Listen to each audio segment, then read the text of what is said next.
You are listening to Know You're Crazy. My name is Susan Denee. We all have crazy. What separates us is how we choose to deal with it. I'm going to be delivering engaging and actionable tools to own your crazy, treat your crazy, and turn it into your own superpower. I hope that you walk away from this show feeling the power and strength within you. And never forget to enjoy your journey because you are worth it. Welcome to the Know You're Crazy talk show, where you are listening to emotional recovery in the raw. And I am excited about today's guest. If you are struggling, if day by day goes by and you are feeling the ick of life, if it feels like Groundhog Day every day, then today's guest is for you. Tonya De'laine is our guest and my guest today. Tonya is a woman on a mission to help others who have lost their way through addiction and other forms of identity sabotage for them to recover and rise. Tonya is a sought-after empowerment coach and emotional fitness trainer, a certified yoga and meditation instructor, and the author of her debut book, It's Not About the Banana, the 5-step method to stop living other people's lies and start living your truth. She sees you. She understands you because she is you. After discovering the power of the pause, she could restore her clarity, regain her voice, finally start speaking her truth, and best yet, realize her true purpose on this planet, helping others do the same. Her mantra, speak to heal. Through her internationally downloaded podcast, Soul Shack Sisters, Tonya has reached and coached thousands of women seeking clarity and purpose.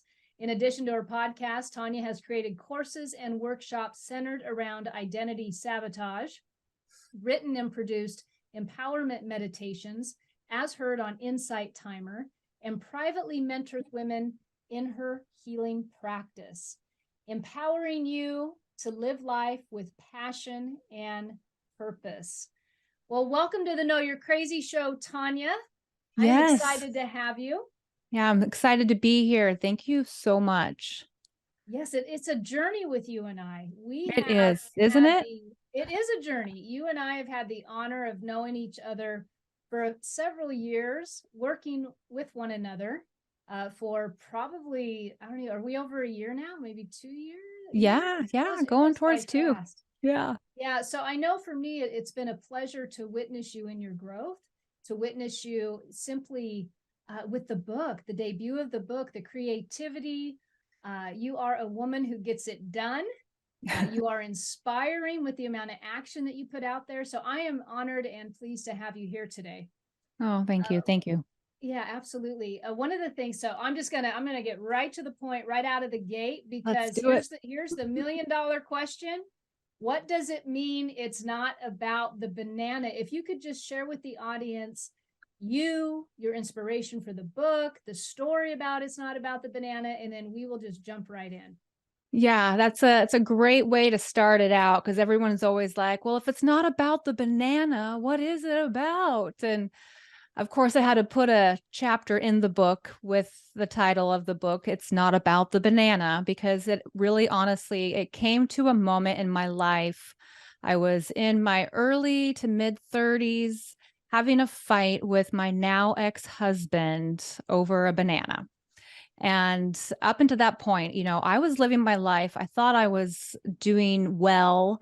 I felt like I was checking all the boxes with a good corporate job, and I owned my home and even had a side business and taking care of kids, doing the PTA thing, just doing all of the things. I thought I had it together.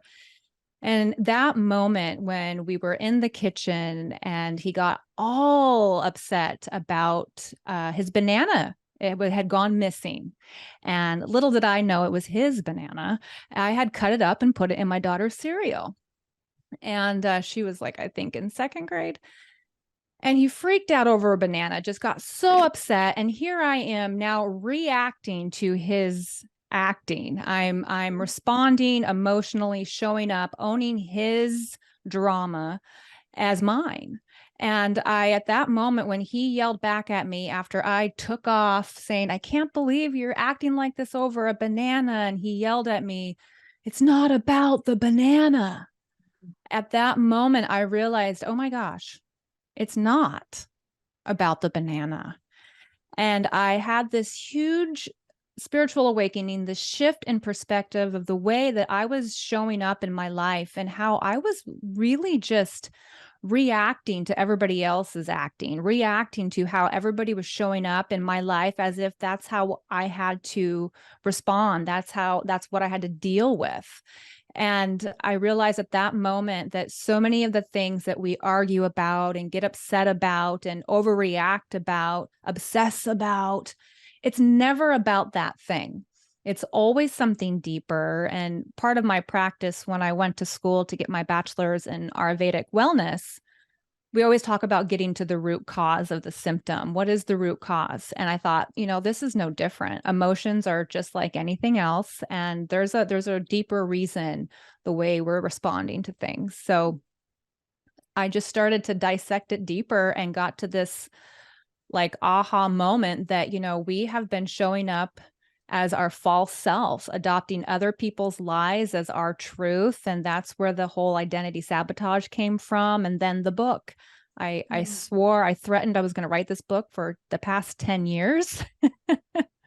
But, the universe had other plans for me. And I think it's because I still had more bananas to peel before I was ready to reveal the book. Yeah, well, I think we all have a lot of bananas to peel. I was Yeah. I was thinking to myself as you were sharing, one of the things that popped in my head was the power of influence. And we don't really know for sure. Sometimes we can kind of surround ourselves around people who we like to be influenced by. They might say something that we like, and so they have something that we want. But I believe that we often underestimate the influence that our family has on us. Yeah. When it comes to testing our crazy or testing me personally, if I make this just about my story, relationships under the roof, as much as they are the ones that I surround myself with, they are the ones that I choose to spend the majority of my time with. They are also the ones that are so intimately connected with us that they can say one line and it can stick with you for a long time. Yeah, And absolutely. it's like often if I reflect back on some situations in my life, I will think that is the only person that could have said that to me, that could have had that impact on me. Right.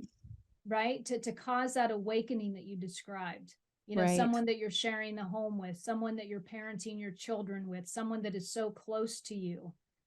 Because Right. that is a huge aha moment. It really is. And I think too, it's in those moments that we are caught off guard. We're in our safe space, we think. We're in a place where we can be vulnerable and open and don't have to wear all those emotional jackets like you talk about. And when it happens, you're just like, whoa, wait, the one person I trusted the most, the one person that I thought understood me the most is showing up like this. And it just catches you off guard. And then you start to question and wonder, okay, who am I? What am I showing up as for myself?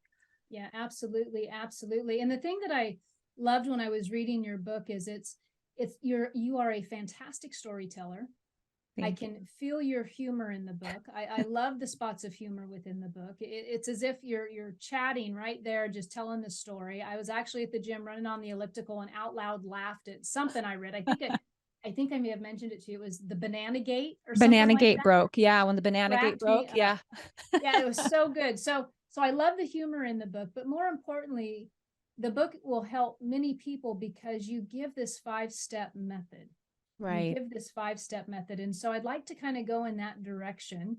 I Yes. want to say that the beginning of I'm going to let you take over right now. You go. Cause this is your stuff, I mean, well, you just read it, so you're fresh minded on that one. Yeah. So the book is basically broken up into two parts. The first part covers the 5 steps, and that way it breaks it down easy for people to use and go back to and reference. And then part 2 is really just the recovery through discovery and sharing my stories of how I literally disconnected myself in some ways, literally, to reconnect and recover my truth, my true self. So the steps are as simple as I can be, because I like to keep things simple. Anything that gets overcomplicated, I just get overwhelmed and give up. And so I wanted to keep it as simple as possible. The 5 steps are, the first step is kind of like a pre-step. And that's the one that takes a little bit of time in the beginning to get going throughout the book, to really utilize it and see your unsafe beliefs, which is finding your preset, your baseline. And that's basically, we all have a baseline. They all kind of run at different frequencies and vibrations. Like I think I say in the book, what rocks my boat may sink yours. Not everyone, marches to the same beat of a drum. So it's understanding what makes you tick, what sets you off, what makes you feel comfortable or uncomfortable to the point that you run, divert, hide, avoid, suppress, or mask What your makes you emotions. crazy? What Right? makes you crazy? What makes you Exactly. crazy? Yeah, yeah. Yeah, exactly. So being able to really kind of pause in those moments. And, for me in the morning is when I feel like I'm pretty safe. Like that's my baseline. You just woke up. Okay. Nobody from the external world hopefully has bothered you yet. And you're kind of at this place where you're feeling pretty good until life gets lifey and you have to interact with other humans. And that's when you're going to start to see your baseline shifting a little bit.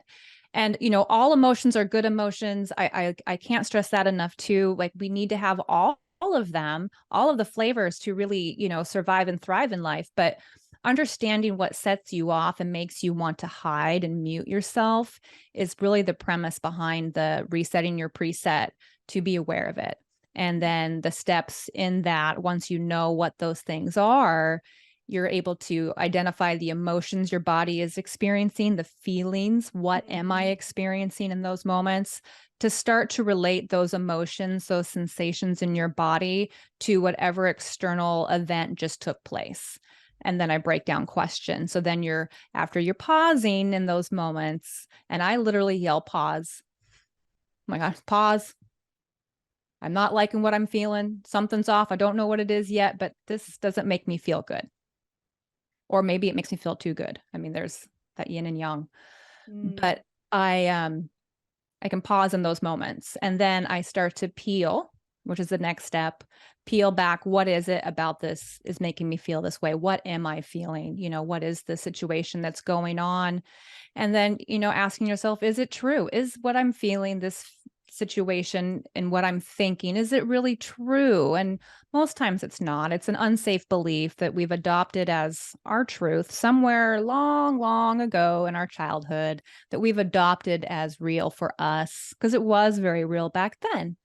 And we've just continued to relive that over and over again throughout our life. So it's the peel part.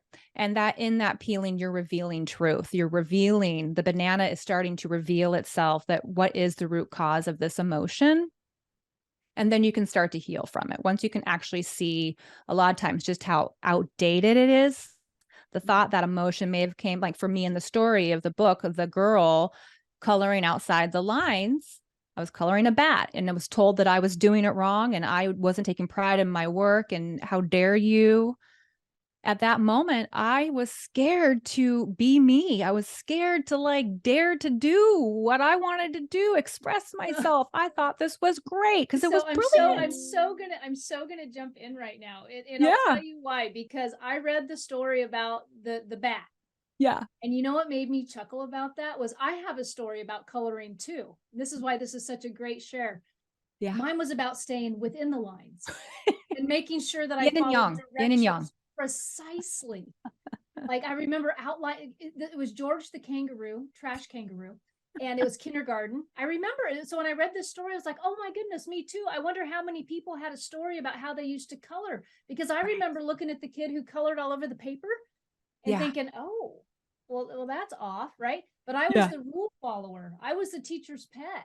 God forbid I color outside those lines. So I loved your reading in there about how it all made sense to just do it this way because it was easier. And I thought, oh, that's good. Yeah. That's good. I won the contest. I got my picture put up at the mall. So then I was validated for following instructions. You're like, this is what happens. And being perfectionism, right?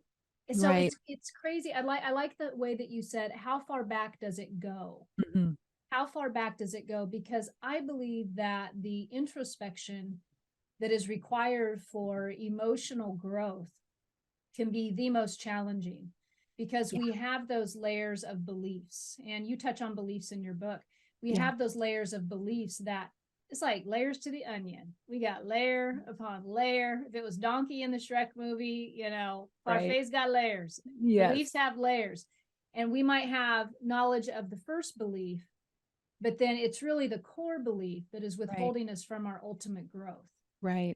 And I think that the challenge for a lot of individuals is so much, they think it's so much easier, and I've been guilty of this also, to just live in what we don't know. We don't know what's good because we're so used to tolerating. Does that make sense? Absolutely. Yeah.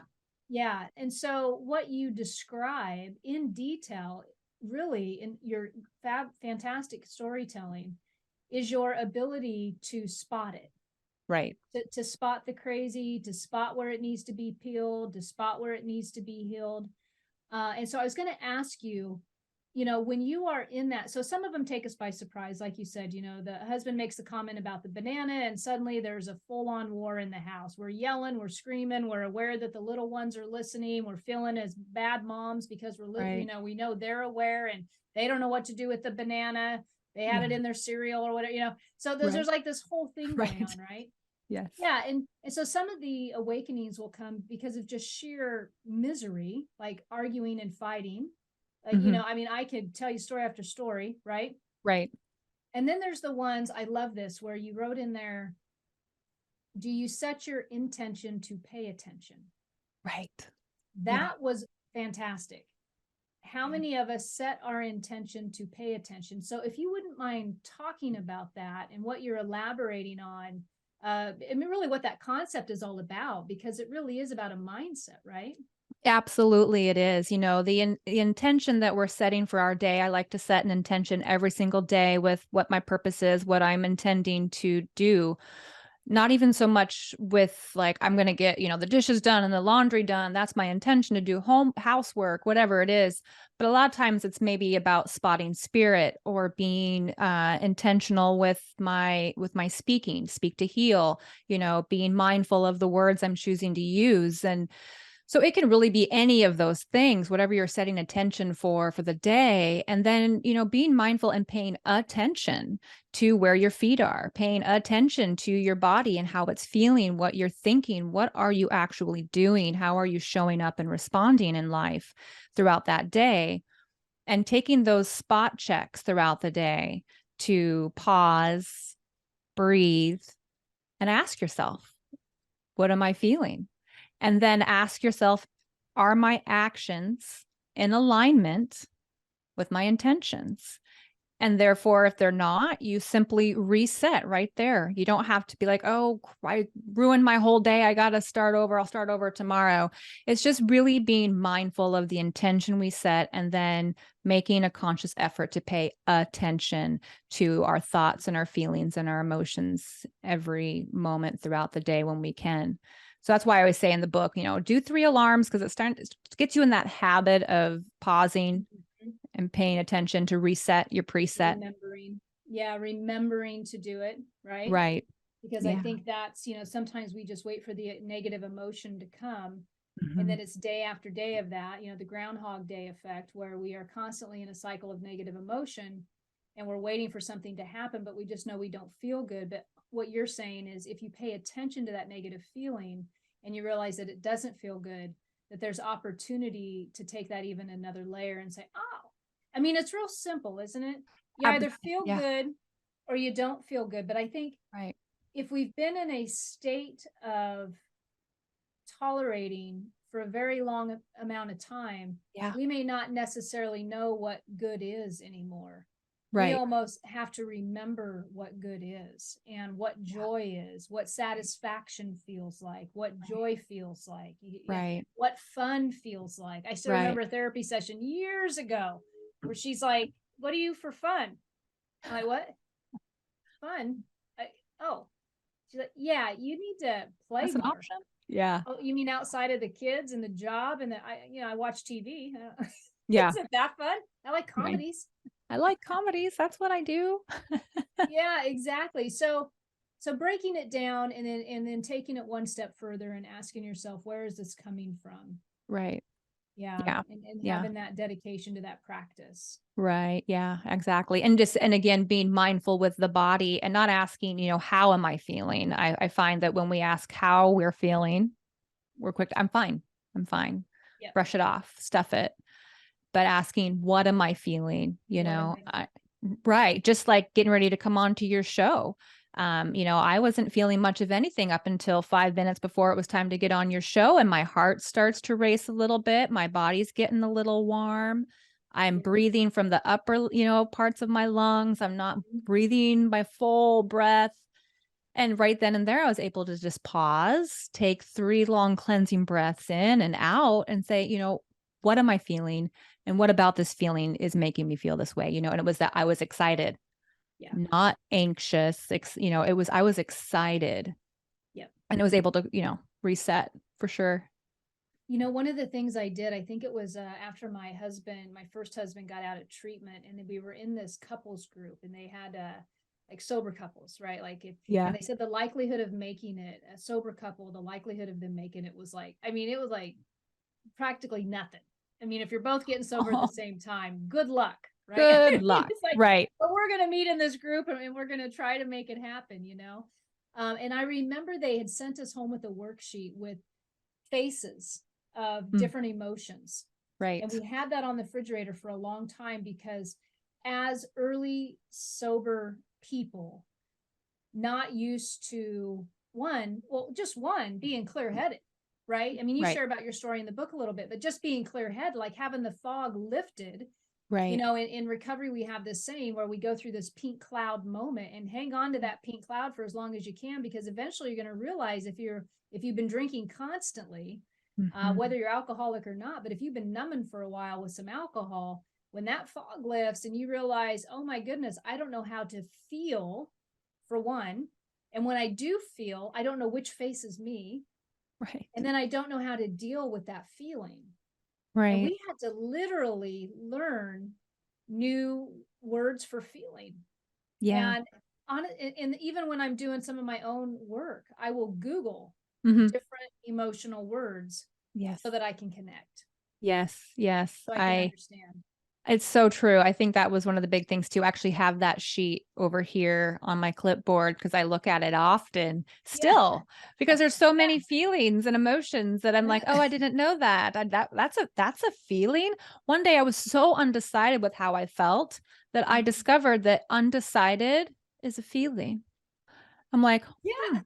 I can accept that. Awesome. I don't have to try to solve this problem. It's not a problem. Just undecided. I've Yeah. done I've done the same thing. So okay, so let's move on a little bit. So tell me about identity sabotage versus self-sabotage. That's my favorite topic.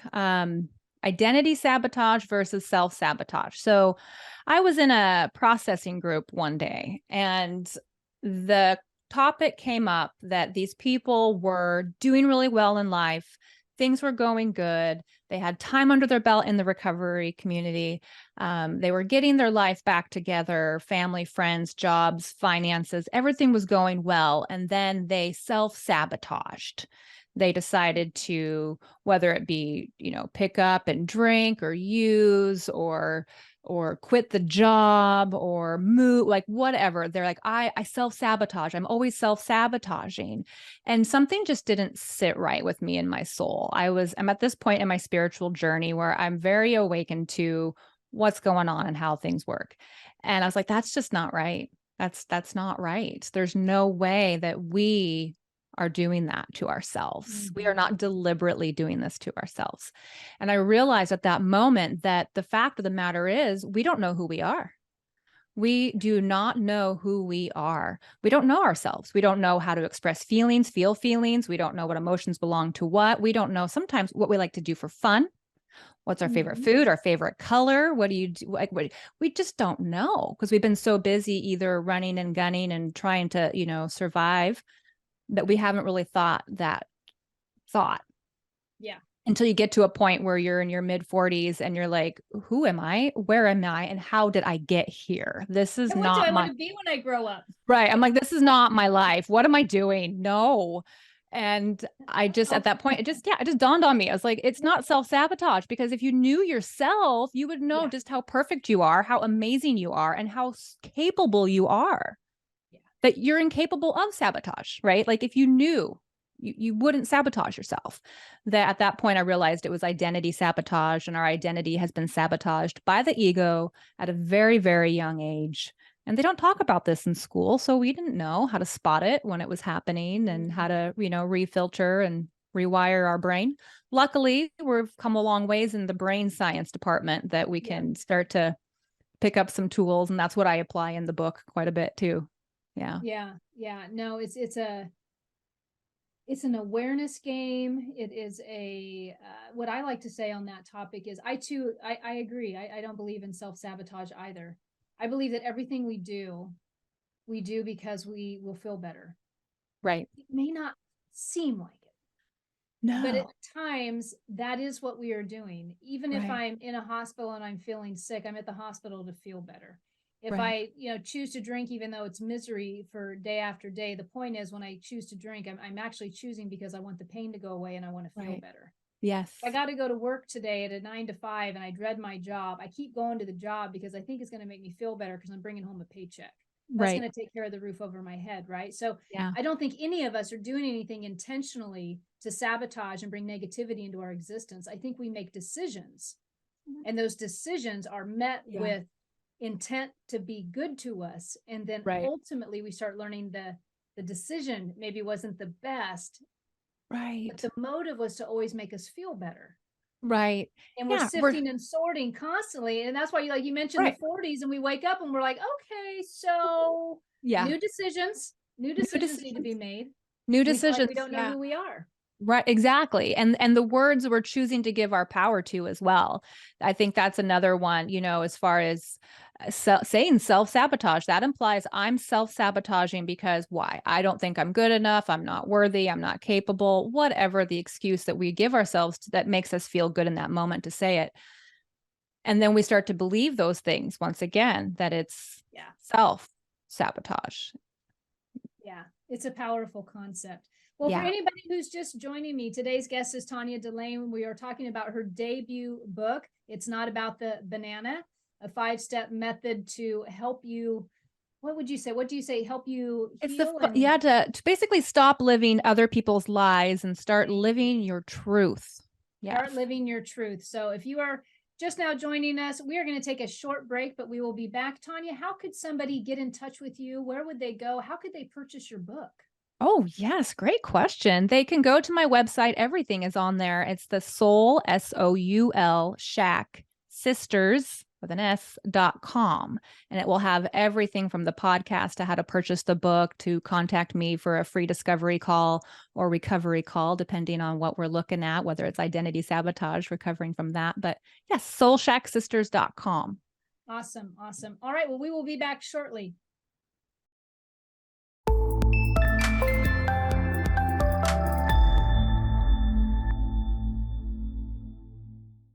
Hey everyone, welcome back to the Know You're Crazy talk show. My name is Susan Denee, and you are listening to Emotional Recovery in the Raw.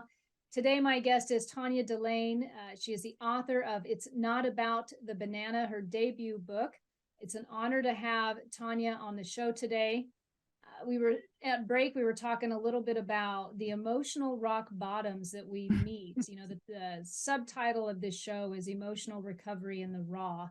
Because when we hit that emotional rock bottom, when we are absolutely floored and we feel like there's no hope or no way to get out, there's folks like Tonya, folks like me who have been there and done that and came out and been able to still live fruitful lives. And her book is a 5-step method to show you how to do that. But as we were reminiscing a little bit, I asked Tonya if she wouldn't mind sharing a little bit of her story in case there's somebody out there listening to this today who's really suffering and feeling like, you guys are sitting here talking, you're feeling all articulate, you're writing books, you're hosting podcasts, but man, you can't relate to me. Right. Just give us a minute. Right. Hold that thought. Hold that thought. So Tonya, go ahead. Share with us a little bit about what your story is. Yeah, absolutely. Glad to. I know when you asked me, I chuckled a little because I'm like, well, I put it all out there in my book. So I am all about being transparent and sharing all of my truth and my story. Because one thing I hung on to for the longest time, Susan, was I thought secrets kept me safe. And I'm sure you've told me that they keep me sick. And I've heard it so many times in the recovery community that secrets keep us sick. And I just didn't believe that. I really didn't. And it wasn't until I think my fifth relapse, my, fifth or sixth time in the detox ward in the hospital, four treatment centers, feeling to the point that I had hit rock bottom so bad that I literally thought it was going to be better off if I just took the entire bottle of sleeping pills and didn't wake up. I mean, I was committed to making that decision, but then, the universe had other plans for me, obviously. But I found in this most recent relapse that the secrets keep us sick was so true. Mm. And in my recovery journey and, trying to get out there and get back into, working the steps as we do, working with your sponsor, going to meetings, doing all the things that we're told, not told, but, suggested to do, there was something that wasn't clicking. And I would still end up back to that place where I thought it was a good idea to drink, just like they talk about. But it wasn't until that whole reflection of looking back on my life's decisions and how I kept repeating the same behavior over and over again, thinking that I was actually showing up differently. So it didn't make sense to me that it was those secrets that I kept within me that I thought kept me safe. And it was in admitting those secrets finally that I was able to truly connect and it to my higher power, to my, to my spirituality, and then to other humans, that instead of what I thought would be shame, it was a lot of same here. Oh my gosh, me too. Mhm. And, and it's not like we find joy in somebody else's misery. It's the fact that we can find that relatability with other people and understanding that we're not bad people doing bad things. We're just sick. And it Which is doesn't even have to be about alcohol. It could be anything. And so it's just being able to do that. And so in my, my story, I never thought I was an alcoholic because I didn't start drinking until my late 30s. I had this vision, this, unsafe belief, as you will, of what an alcoholic looked like. And my only experience of what an alcoholic looked like came from my side of the family on my mom's side. And it dawned on me not too long ago, I was I was witnessing untreated alcoholism. I'm like, Mm. oh, wait, there's actually a difference between treated and untreated. And so I kept on judging myself based off of the untreated version and those secrets. I felt, oh, I just got to keep them in. I got to keep them in. I can do this. I can recover. I can do this. And was just constantly that performance driven person that was running and hiding and avoiding, even though I was fixing all the other things that I deemed worthy for you to see. Yeah. But the real root that was so far deep down in my soul that was making my soul sick, I never shared until that last relapse. And I was able to be like, yeah, no, this is me. And, Yeah. I was just I was thinking the words performance driven alcoholic. yep. Man, that is so true. And I'm only going to speak to women because that's who I work with, but I know it's Yeah. true for men too. But that performance driven alcoholic, we are really good when we sober up, man. We can run companies, we can run circles, like We we can are write books. a machine to be reckoned with. But man, when we're in our cups, the amount of shame that we will carry when the Yeah. one thing that we can't wrap our arms around is to not put another drink in our body. Yeah. And when the drink hits the body, Mhm. oh, that poor decision making, boy, all bets are off. All Morals are bets are out the off. window. Yeah. Values, who has values? I need another drink. I What? mean, it is Yeah. amazing the power of the obsession that takes that performance driven individual and levels them to 4 treatment centers. levels them to a mental hospital. Right. All while being performance driven. I mean, your book talks about these amazing things that you would do. Right. And I so understand. And how many awesome women out there right now might be dying in their cups, but still running companies. Right. Yeah. It's a thing. It's a thing. Just because you are alcoholic does not mean that you are not a talented, fantastic, ambitious woman who is capable of top-notch performance, dreams to come true. One of the things that your book does a fantastic job about is inspiration. I can feel the hope in the pages. I can feel the faith in the pages. That is somebody who's been there, done that, and come back. Right. And the amount of inspiration and trust that you give the process by saying, if you just hang in there, like I can feel your heart through the pages when you're just encouraging them, You can do this. You've got it within you. Your true self is just begging to come out. The expression, I love expression, like me too.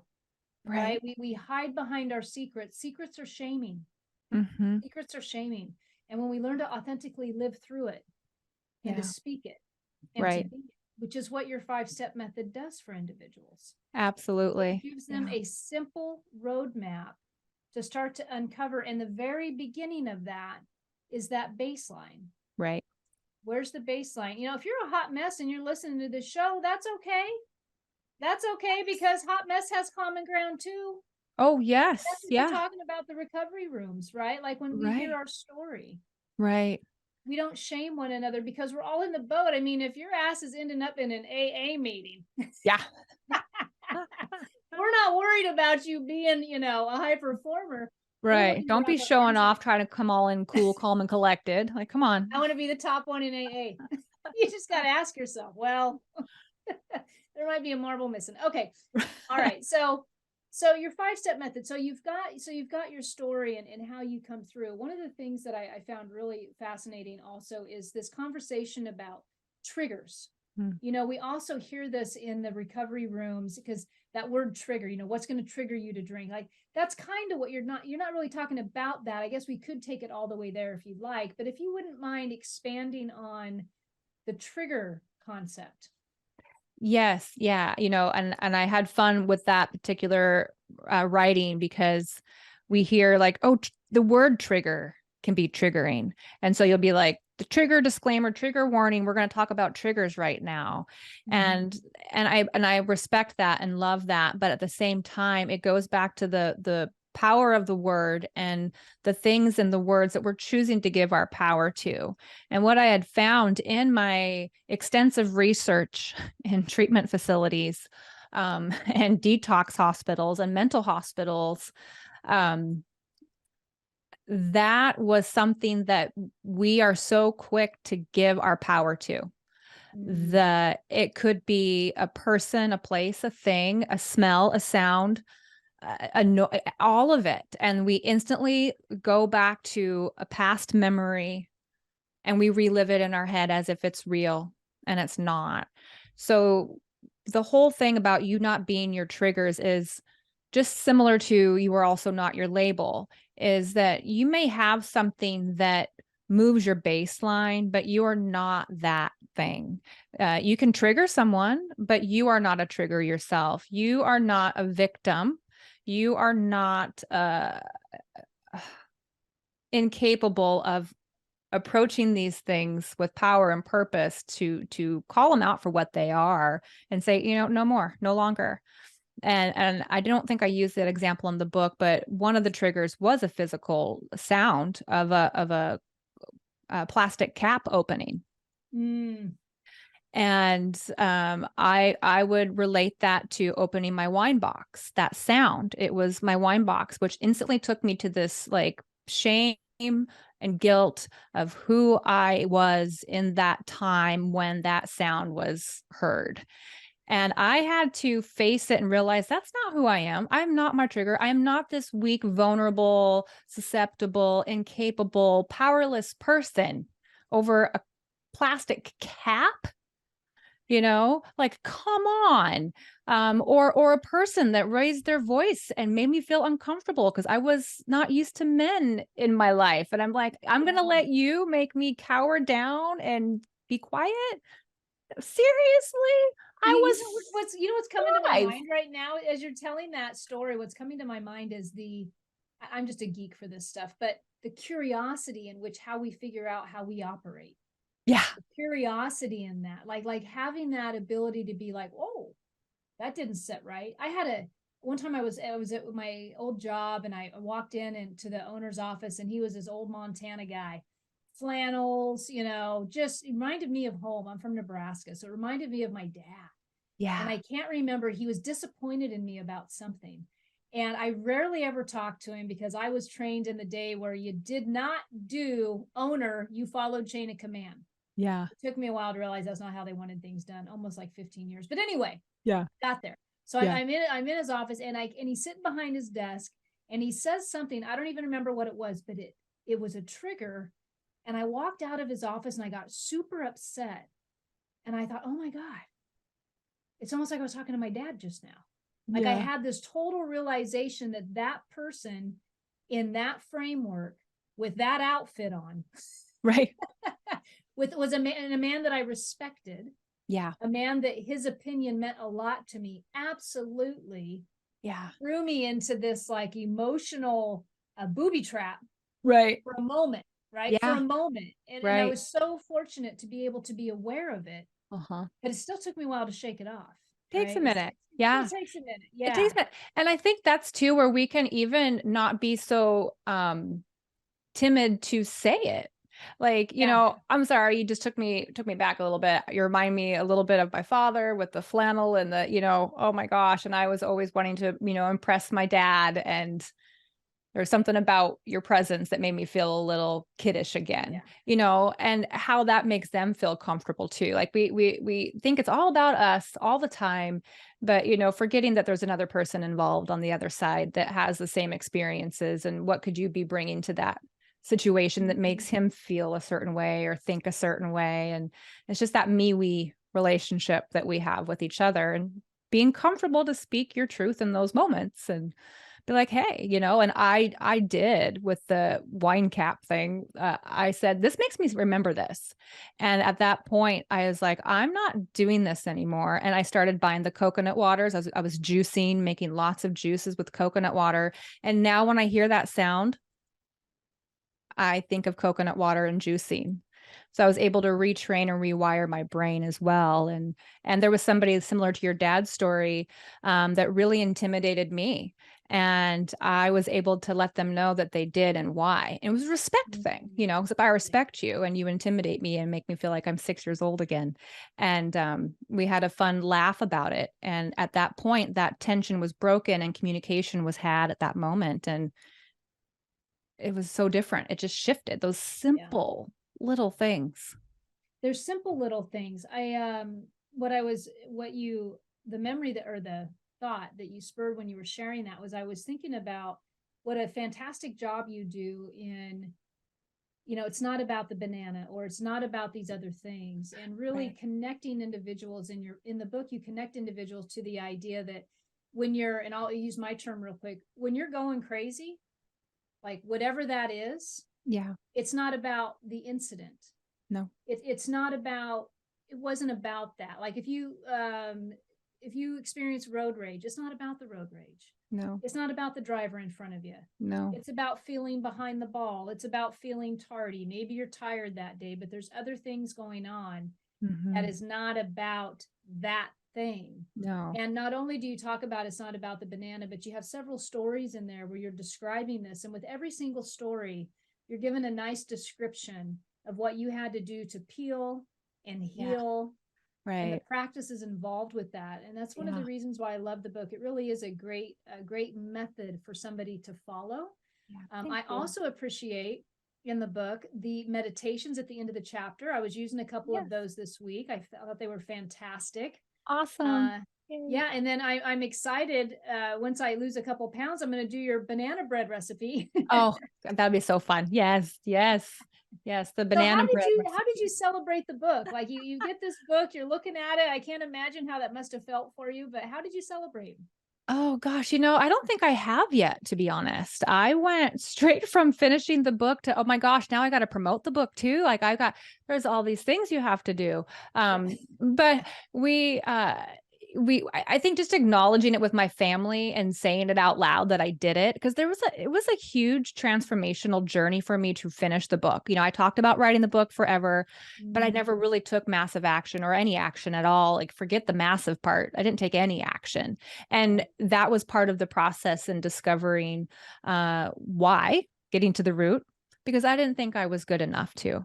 I didn't think I was capable of being a writer, and I share about that in the chapter. It's not about the book deal. I never saw myself as a writer. Therefore, it sounded cute to say out loud. It sounded impressive.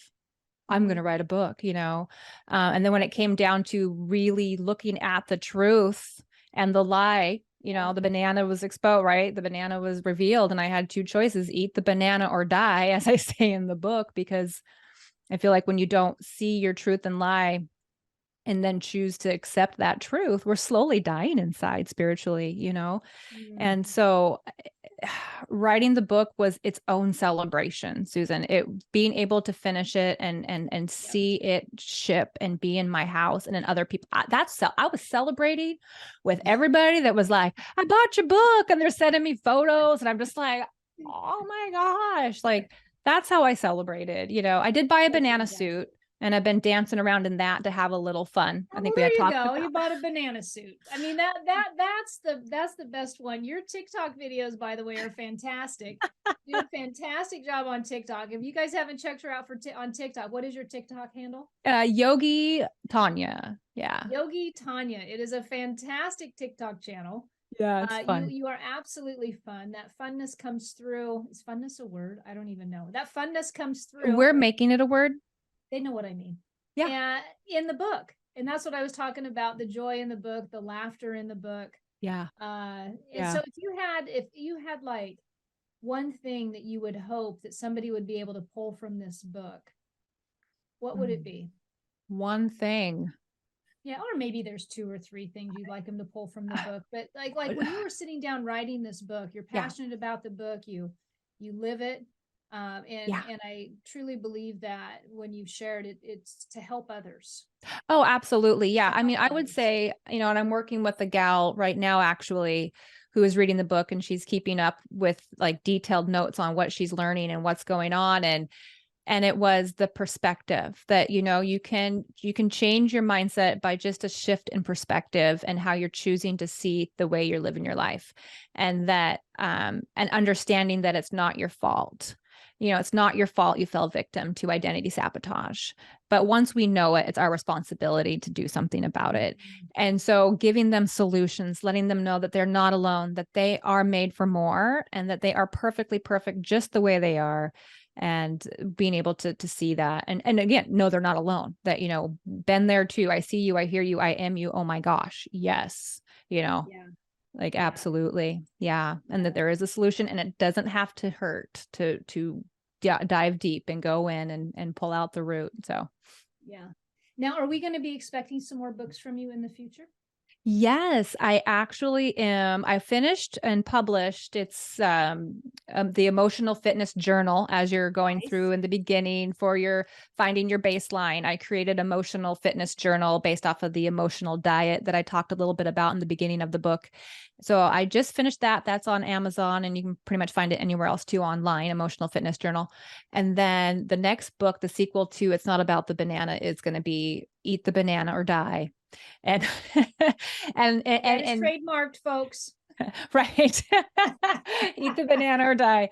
And because that really goes into a little deeper dive of the fifth step and healing, and how do we let go, reveal, and grieve through some of these unsafe beliefs that were so much we Mm. thought were our truth. It was a part of our identity that we're going to let go of. So it's Oh, the letting go phase, the the grieving letting phase. go to Yeah. make room for you. Yes, the Yeah. real you Letting to go of shine that through. identity that's no longer serving you. It can feel a little bit uncomfortable. Yeah, a little bit. Yeah, a little bit A little bit. uncomfortable when you're not living the same way. You're right. Okay, Yeah. so I think we're coming into the close of the show. So If people want to get a hold of you, can you please give your website one more time for them? Yeah, absolutely. So it's www.soulshacksisters.com, and that's soul, SOUL, shacksisters.com. And what about your handles for like Instagram and TikTok? Oh, I know I you said the love it. TikTok Yeah. once, but repeat it as many times as you'd like. Of course, to all my shout outs. I love this. So TikTok handle is Yogi, YOGI, Tonya, TONYA. So Yogi Tonya is my TikTok handle. The Instagram handle is Soul Shack Sisters. The Twitter is my name with an underscore in between it. So Tonya _De'laine, and De'laine, DELAINE. And Facebook is the handle after that is the Soul Shack Sisters. I mean, pretty much if you go on the Google and you type in Soul Shack Sisters and Tonya De'laine, they'll be able to hopefully find all of those platforms. And they're all linked on my website. Every single, my YouTube channel, my podcast, you name it. It's all on there. Nice, nice. Well, it's been an absolute honor talking with you today. I am super excited about the book. If anyone is looking to buy the book, I really recommend you do it, especially if you're someone who is struggling, if you're somebody who has gone dark and you're wondering, is there a way out and how can I relate to somebody? This is a great book to read for that reason. You can always also feel free if you are someone suffering from addiction and alcoholism, because this book is in the self-help area for addiction. Yeah. Always know that there are recovery groups out there that can help you. You can always reach out to aa.org. I don't even know if I'm supposed to say that right now, but you can do that. There's, a lot of resources out there. You can always reach out to me also. If anyone's wanting to reach me for either coaching or any of the above, it's SusanDenee.com, and mine is DENEE. SusanDenee.com, and you can also go to my Facebook at Susan Denee Know You're Crazy. You have to do Susan Denee Know You're Crazy, or the YouTube channel for any of the shows that have been recorded and already posted. All right. Well, that's a wrap. This hour flew by. Thank you for coming. It was bananas. It was bananas. So remember, there's the book. It's not about the banana. All right, Tonya. Well, thank you for your time. Everyone have a blessed evening. Thank you. Thank you so much. You have been listening to Know You're Crazy. Crazy. And my name is Susan Denee. We are identifying, understanding, and treating your crazy one episode at a time. Tune in to transformationtalkradio.com. To connect with me or Growth Spurt Your Life, please visit SusanDenee.com. That's Susan Denee, DENEE.com.